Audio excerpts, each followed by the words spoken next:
বিদেশমন্ত্রী আমাদের বিদেশমন্ত্রী এবং তৌহিদ হোসেনের মধ্যে বৈঠক হয়, এস জয়শঙ্কর তৌহিদ হোসেন বৈঠক। সেই বৈঠক থেকে কি উঠে এলো? কারণ বারবার অভিযোগ উঠেছে যে বাংলাদেশই দূরত্ব বাড়াচ্ছে ভারতের সঙ্গে। ভারত দূরত্ব বাড়ায়নি, কারণ ভারত এমনকি বাজেটে 1 ফেব্রুয়ারি বাজেটে বাংলাদেশের জন্য বরাদ্দ করেছিল।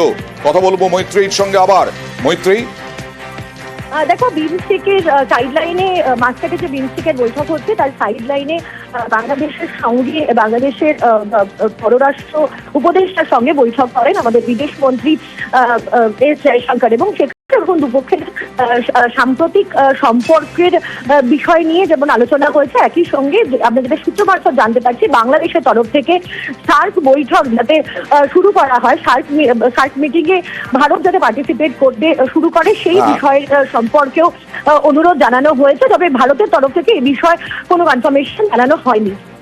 ওকে।